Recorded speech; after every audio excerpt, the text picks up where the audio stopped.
Hello दोस्तों, स्वागत है आपका हमारे यूट्यूब चैनल ज़ीरो टू ज़्यादा पर। तो आज मैं आप लोगों को बताऊंगा कि साहित्यिक परिचय कैसे लिखना है। साहित्यिक परिचय दो आते हैं। पहला आता है गद्य साहित्य में और दूसरा पद्य साहित्य में। दोनों 5-5 अंक के होते हैं। कुल मिलाकर 10 अंक का आपका साहित्यिक परिचय पूछा जाता है। तो अ, कक्षा 10वीं में जीवन परिचय पूछा जाता है और कक्षा 12वीं में साहित्यिक परिचय। तो कई लोग जीवन परिचय के स्थान पर साहित्यिक परिचय के स्थान पर जीवन परिचय लिख करके चले आते हैं, जिससे कि उनको 10 में 10 अंक नहीं मिल पाते। तो आज मैं बताऊंगा कि कैसे आपको साहित्यिक परिचय लिखना है, जिससे कि आपको 10 में 10 अंक की प्राप्ति हो। तो चलिए बिना देरी के शुरू करते। तो अभी मैंने आप लोगों को बताया कि लेखक का जीवन परिचय नहीं, लेखक का साहित्यिक परिचय कक्षा 12वीं के बोर्ड एग्जाम में पूछता है। बोर्ड एग्जाम 10वीं के एग्जाम में जीवन परिचय आता है और 12वीं के एग्जाम में साहित्यिक परिचय। तो यहाँ पे लोगों के नंबर कैसे कट जाते हैं कि वो जीवन परिचय ही पूरा लिख कर चले आते हैं और साहित्यिक परिचय लिखते ही नहीं। इससे उनके अंक में कटौती हो जाती है। 5 अंक का प्रश्न है, उनको 2 या 3 अंक या 4 अंक, उससे ज़्यादा नहीं मिल पाते। 5 में 5 अंक प्राप्त करने के लिए आपको साहित्यिक परिचय लिखना ही पड़ेगा। जीवन परिचय को या मतलब साहित्यिक परिचय को कैसे अच्छे से लिखना है कि 5 में 5 अंक प्राप्त हों, कैसे मैंने अपने एग्ज़ाम में बोर्ड एग्ज़ाम में 5 में से 5 अंक, 2 जीवन परिचय आते हैं तो कह सकते हैं 10 में 10 अंक प्राप्त किए थे। मेरे बोर्ड एग्ज़ाम में आप लोगों को पता थी, ये मैंने बताया ही है कि मेरे 10वीं में 95 अंक और 12वीं में 90 अंक मैंने प्राप्त किए थे। तो वासुदेव शरण अग्रवाल जी का जीवन परिचय तो महत्वपूर्ण है। इसे बिना याद किए एग्ज़ाम में बैठना एक गुनाह माना जा सकता है, क्योंकि ये बहुत ही इम्पोर्टेंट जीवन परिचय है। ये लगभग 7 से क किसी साल तो सभी सेटों में आ जाता है, किसी-किसी साल 1-2 सेट में नहीं आता, बाकी सारे सेटों में आता है।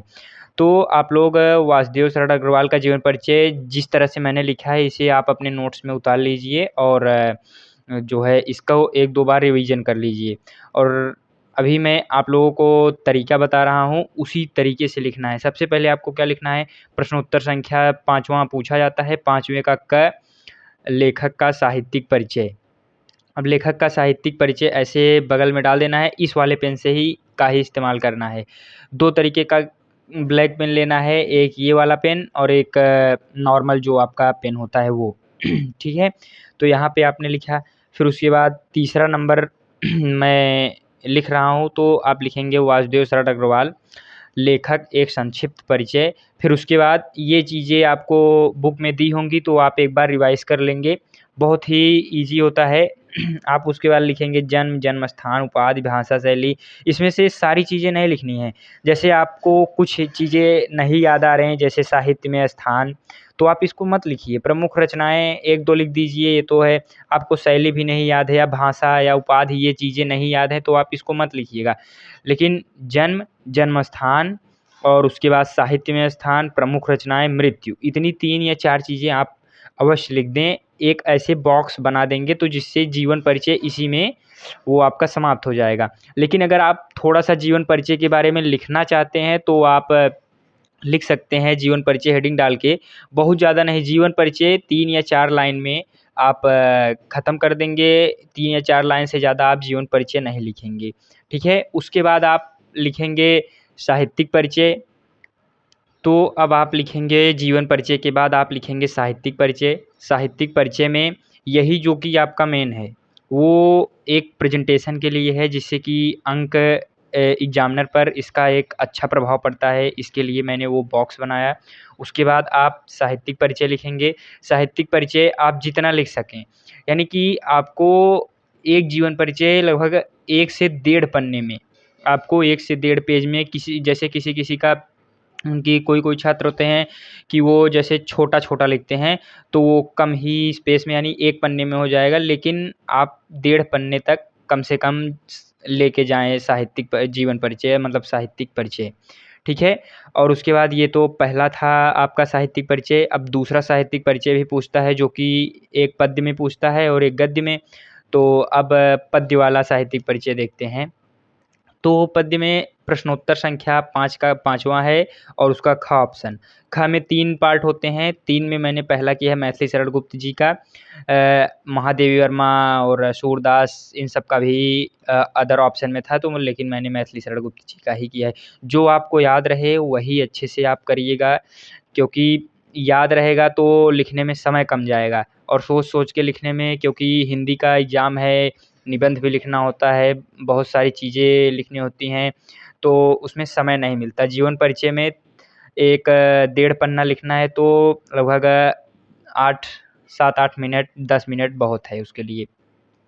तो उसके बाद प्रश्नोत्तर संख्या 5वें का ख है, कवि का साहित्यिक परिचय। अब आप कवि का साहित्यिक परिचय ऐसे एकदम एग्ज़ैक्ट ऐसे वो हेडिंग डालेंगे, लेकिन ये आपको क्या करना है, नेक्स्ट पेज में करना है। ये मैंने इसी पेज में कर दिया है, लेकिन ये तो मेरा समझ लो कि टेस्ट था, लेकिन आपको नेक्स्ट पेज में करना है। वहाँ पर पेज में उतनी ज़्यादा वो कमी नहीं करनी है, कटौती नहीं करनी है कि वहीं सटा-सटा करके लिख दें। आपको इसको नेक्स्ट पेज में लिखना है, ऊपर हेडिंग डालेंगे, उसके बाद मैथिली शरण गुप्त, फिर उसके बाद एक बॉक्स बनाएँगे, ऐसे चार्ट बना लेना है, और फिर उसके बाद आपको आगे इस चार्ट में वही चीज़ें आपको 2-3 चीज़ें 4 चीज़ें लगभग सभी अ, कवियों की या सभी लेखकों की आप जीवन परिचय ऐसे ही याद कर लें। जन्म, जन्म स्थान, पिता का नाम याद हो जाए तो अच्छी बात है, नहीं याद हो तो भाषा शैली याद कर लीजिए, प्रमुख रचनाएँ 1-2 याद कर लीजिए, और मृत्यु कब हुआ था ये याद कर लीजिए। इससे आप जो जीवन परिचय है वो भी 2-3 लाइन इसी से रिलेटेड, कि मैथिली शरण गुप्त का जन्म 1886 ईस्वी में चिरगाँव, झांसी में हुआ था। इससे आपका जीवन परिचय 5 3-4 लाइन का आराम से बन जाएगा, जिससे डेढ़ पेज आसानी से आप लिख पाएँगे। तो आप जीवन परिचय ऐसे 2-3 लाइन वही पीछे वाले की तरह एकदम जोड़-जोड़ के देखो मैंने कैसे लिखा है, मैथिली शरण गुप्त जी का जन्म स्थान 1886 ईस्वी में चिरगाँव, झांसी में हुआ था।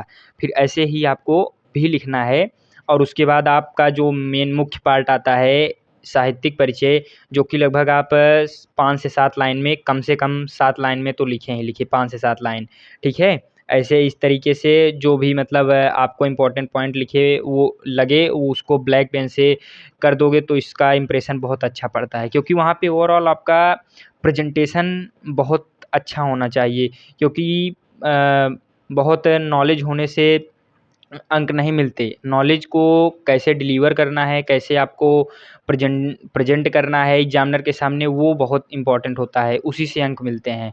तो उसके बाद रचनाएँ, फिर भारत भारती, साकेत, यशोधरा, प्लासी का युद्ध, मतलब जो भी है रचनाएँ आप ऐसे लिख देंगे। ऐसे बगल में लिखेंगे तो अब स्पेस बचा है तो ऐसे लिख दो, नहीं तो स्पेस नहीं बचा है तो बगल में भी लिख सकते हैं, कोई दिक्कत है नहीं। तो उसके बाद मैंने जो टेस्ट दिया था, मुझे सर ने 5 अंक, और पिछले वाले में भी आप देख ही सकते हैं, इसमें भी मुझे 5 अंक प्राप्त हुए हैं।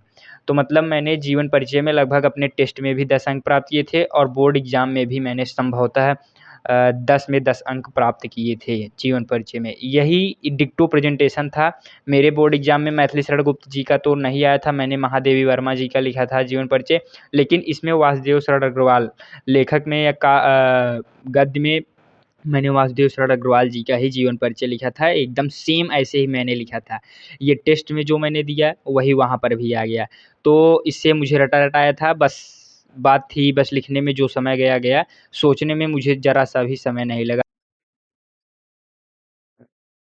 तो आप लोगों ने देख ही लिया होगा कि किस प्रकार से साहित्यिक परिचय लिखना है। तो इस बात का ध्यान दें कि जीवन परिचय ना लिख कर के आएँ। कक्षा 12वीं बोर्ड एग्ज़ाम में साहित्यिक परिचय ही लिखना होता है, तो आप साहित्यिक परिचय ही लिख कर के आएँ।